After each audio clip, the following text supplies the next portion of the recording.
everybody. Julie Murphy here.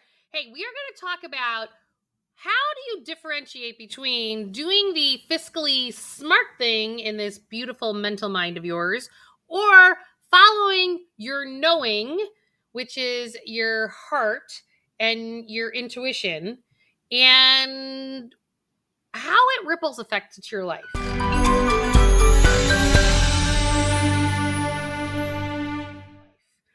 This is a completely different approach in how you've approached money. But if you've watched any of my videos, you will know that I talk about following your heart and then add your smarts, as one of my mentors tells me all the time.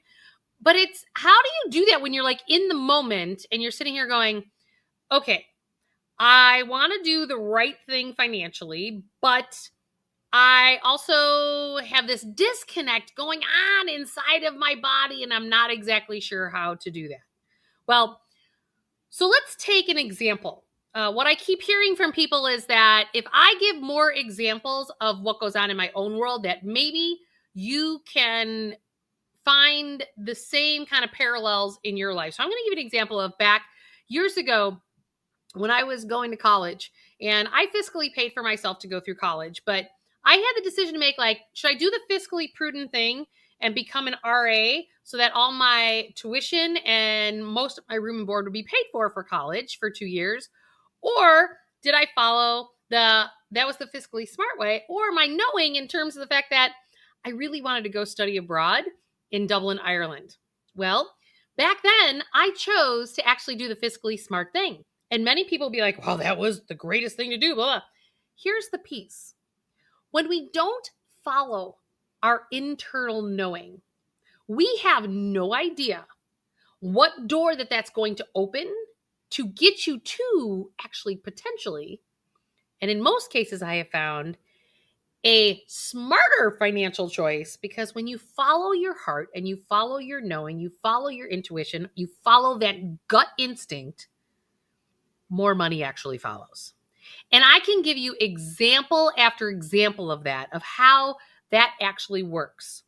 So I am going to challenge you that the next time you have a financial decision to make, I want you to really pay attention to what is going on in your physical body. Why? Because your brain is going to hijack something different than your knowing, and your body is actually going to give you the answer. What do I mean by that? It's just how our physiology works. So for an example, when I am not following my knowing when it comes to money, or actually in any part of my life, I have this particular part of my body. It goes right down my right leg.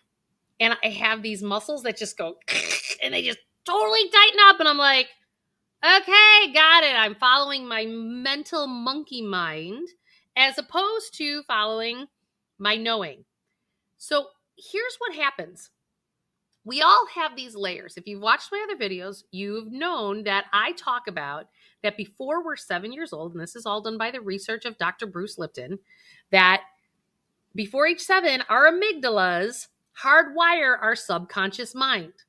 So how does that relate to our knowing? Well, if you are in your rejection or trauma patterns, which every human being has, you will actually trigger something, and your body is going to give you a different answer than your mind. So if your mind's trying to justify something away, that it's the smarter move and it's against your knowing, your body's going to go, don't do that.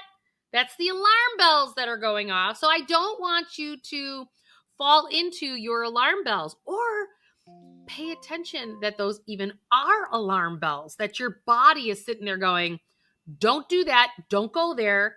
Because like, as an example, when I chose back then to actually do the fiscally prudent thing, I got sick. I wound up with a cold because there was confusion going on. So colds, like literally, you can read books about Louise Hay's book, Heal Your Body, Heal Your Life, actually talks about when you're emotionally processing something, your limbic system is actually giving you messages telling you what's going on. So colds, for an example, are a sign of that there's something going on that's creating confusion in your life because you're emotionally processing that way, and then your physical body is responding from the place of a cold. And many diseases actually, there's been proof that the energy of these emotions is actually what creates the disease in our body. So our bodies are these very intelligent vessels, if you will, that we are not paying attention to because we've been trained to follow the monkey mind.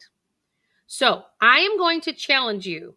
The next time you have to make a decision and you're contemplating something, first of all, recognize that you're in your mind. You're not in your body. And if you're making a choice that is actually against your inner knowing and it's against that gut instinct, your body is going to be giving you some kind of signal. And the question is what is your signal? Today, mine is I get this cramping in my muscles down my right leg. And I know I'm very much so in my old trauma patterns the minute that happens. So then I can start to ask myself the questions going, how am I not following my knowing? And how do I make a better choice that is in alignment with my heart and my soul? Because when we make a decision that is more in alignment with our heart and our souls, we attract more money, more love, and better things in our lives because they're 100% authentic, aligned with you. And you're not negotiating yourself away at all from your mind. So just something for you to contemplate. I wanted to share that with you today because it was something else that came up in my life today. And I find that when it happens to me, I want to share it with you so we can all have higher abundance, more prosperity, more love, and have a happier life. Thanks, guys. See you soon. Bye.